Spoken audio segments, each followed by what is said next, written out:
Ted Bundy, one of America's most infamous killers, was born in 1946 in Burlington, Vermont. Raised in a troubled family environment, Bundy grew up displaying early signs of manipulation and detachment from others. On the surface, he appeared intelligent, charming, and ambitious, even studying law. Behind that facade, however, was a man who would terrorize multiple states throughout the 1970s. Bundy preyed primarily on young women, often approaching them in public places by pretending to be injured or needing help. Once he gained their trust, he would abduct them, take them to secluded areas, and kill them, often returning to the crime scenes later. He admitted to at least 30 murders, but investigators believe the true number could be much higher. He once worked at a suicide hotline, calmly talking people out of ending their lives, all while secretly killing women at night. At trial, he even acted as his own lawyer, cross-examining witnesses like it was theater. Despite his brutality, women mailed him love letters and showed up in court to admire him. Bundy's downfall came through a mix of witness reports, survivor testimonies, and forensic evidence, including distinctive bite marks that matched his teeth. His escape from custody twice showed his cunning, but in the end, his capture in Florida sealed his fate. In 1989, he was executed in the electric chair. Jeffrey Dahmer, often remembered as the Milwaukee Cannibal, was born in 1960 in Wisconsin. From a young age, Dahmer showed a fascination with death and dissection, behaviors that only grew darker as he got older. By the late 1970s, his killing spree had begun, targeting men he lured with promises of money, alcohol, or companionship. Between 1978 and 1991, Dahmer murdered 17 men. What set him apart was the grotesque nature of his acts. He not only killed but also mutilated, cannibalized, and preserved parts of his victims. When police finally entered his apartment in 1991, they found human remains throughout, skulls, bones, and even entire torsos in freezers. The horror was worsened by shocking mistakes. Once, police returned a bleeding 14-year-old Konarak synthesomphone. Two women on the street saw him and called police. Dahmer approached the officers, calmly claiming the boy was his 19-year-old boyfriend who had just drunk too much. Despite protests from the women, police escorted the boy back into Dahmer's apartment. They noted the foul smell, but accepted Dahmer's explanation that it was spoiled food. After police left, Dahmer killed Konarak and performed the same gruesome acts as with his other victims. The incident became one of the most infamous law enforcement failures in U.S. history. Dahmer openly confessed after his arrest, calmly explaining every crime in detail. In 1992, he was sentenced to life in prison, where he was killed by another inmate 2 years later. John Wayne Gacy, known as the Killer Clown, was born in 1942 and grew up in Chicago. Outwardly, he seemed like a respected member of his community. He ran a construction business, volunteered locally, and even dressed up as Pogo the Clown to entertain children at parties. Behind this mask of normalcy, however, was a serial killer whose crimes shocked the nation. From 1972 to 1978, Gacy lured teenage boys and young men to his home. There, he assaulted and murdered them, often burying their bodies beneath the crawlspace of his suburban house. The true scale of his crimes came to light when police searched his property and discovered the remains of 26 victims hidden below his floorboards, with several more dumped in rivers. He tricked his victims into a fake handcuff game, pretending it was a magic trick before attacking them. While children laughed at Pogo the Clown at birthday parties, dozens of corpses lay hidden beneath his home. The excavation became infamous. Police pulled out body after body, like uncovering a private mass grave. In 1980, Gacy was sentenced to death and executed by lethal injection in 1994. Richard Ramirez, infamously known as the Night Stalker, was born in 1960 in El Paso, Texas. A troubled upbringing, exposure to drugs, and a violent family background shaped him into one of California's most feared criminals. His killing spree spanned only a little over a year, from 1984 to 1985, but his impact on the public was enormous. Ramirez was unpredictable. Unlike many serial killers who targeted specific groups, his victims were chosen at random: men, women, children, elderly. His crimes involved murder, sexual assault, and burglary, often accompanied by satanic imagery left at the scenes.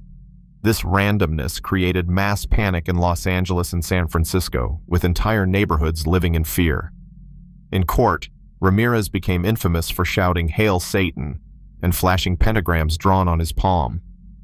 Despite his crimes, women wrote him love letters, and some even proposed marriage while he was on trial. Court records and news reports confirm that Ramirez received dozens of love letters in jail. One woman, Doreen Leoy, became obsessed with him and wrote him nearly 70 letters. She eventually married him in 1996 while he was on death row. His arrest was dramatic. A mob of angry Los Angeles citizens beat him in the street before police arrived. Police identified him through a fingerprint lifted from a stolen car. Eyewitness accounts, DNA, and forensic evidence sealed his conviction. Sentenced to death in 1989, Ramirez died in prison in 2013 before his execution could be carried out. Gary Ridgway, the Green River Killer, was born in 1949 and grew up in Washington State. He worked as a truck painter and was described as an unremarkable man, which helped him avoid suspicion for decades. From the early 1980s into the 1990s, Ridgway preyed on vulnerable women, particularly sex workers and runaways. He would pick up his victims, strangle them, and leave their bodies in wooded areas near the Green River. Sometimes, he returned to the crime scenes to commit disturbing acts with their remains. For years, investigators struggled to identify the killer, even though he was questioned multiple times. Ridgway later admitted he deliberately left groups of bodies in clusters to confuse police. He was married 3 times and even took his wife on picnics near spots where he had dumped victims. Despite his hatred of the nickname, his painted greenhouse earned him the title Green River Killer. Advances in DNA testing eventually provided the breakthrough. In 2001, Ridgway was arrested after DNA linked him to several murders. He confessed to killing more than 70 women, though he was convicted of 49. He received life in prison without parole, where he remains today. Samuel Little, born in 1940, grew up in Ohio with a troubled childhood marked by crime and instability. From 1970 to 2005, Little strangled dozens of women, often leaving little forensic evidence behind. Because many of his victims were never reported missing or were from marginalized groups, authorities overlooked the pattern. His crimes went unnoticed for decades. Little had once been a prizefighter, and he used his strength to overpower his victims. He later shocked investigators by sketching uncannily accurate portraits of women he had killed and admitting to 93 murders. Samuel Little died in prison in 2020, but his confessions continue to solve cold cases even today. David Berkowitz, better known as the Son of Sam, brought New York City to its knees in 1976 and 1977. Born in 1953, Berkowitz had a troubled childhood marked by adoption and behavioral issues. By his mid-20s, he had become obsessed with violence.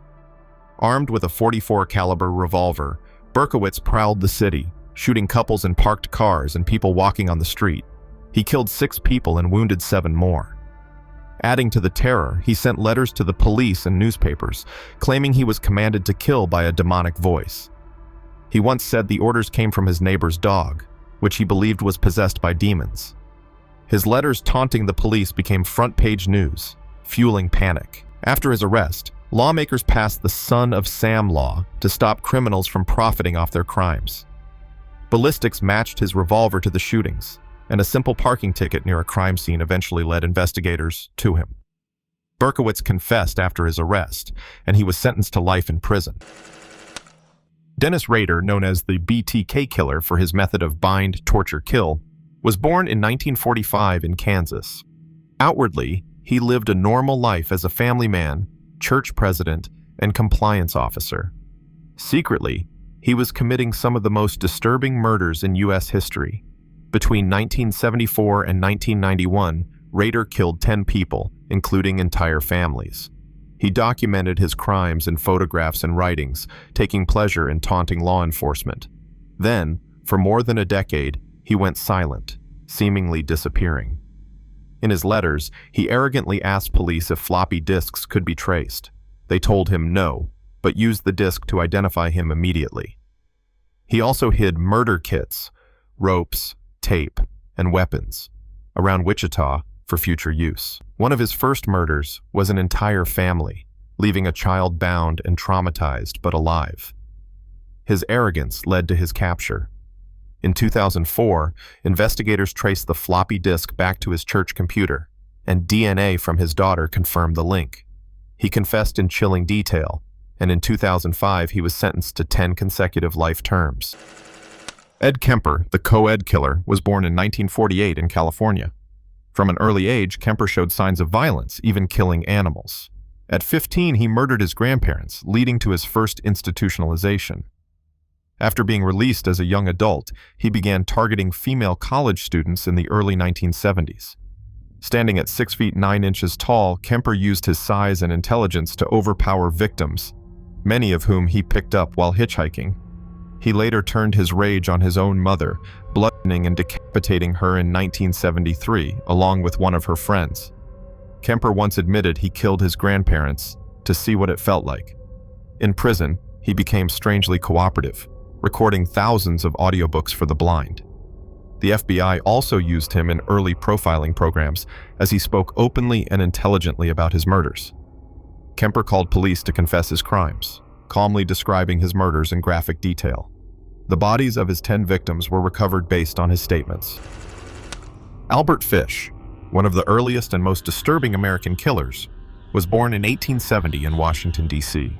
His childhood was marked by abuse and mental illness, experiences that shaped his twisted desires. As an adult, he lived quietly in New York City, raising 6 children and working as a painter. Behind this facade, Fish engaged in horrific crimes. He tortured himself with needles, practiced cannibalism, and preyed on children. His most notorious crime was the abduction and murder of 10-year-old Grace Budd in 1928. Fish lured her from her home with promises of a party.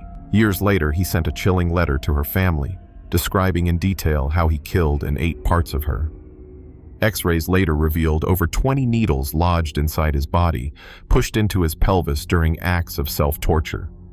He once cut and cooked pieces of his own flesh to eat. Before his execution, he described the electric chair as the ultimate thrill. That letter to Grace Budd's family provided the evidence police needed. The envelope was traced back to him, leading to his arrest. Fish confessed to multiple child murders, though the exact number remains unknown. He was electrocuted in 1936 at Sing Sing Prison. Who do you think is the creepiest killer? Comment below.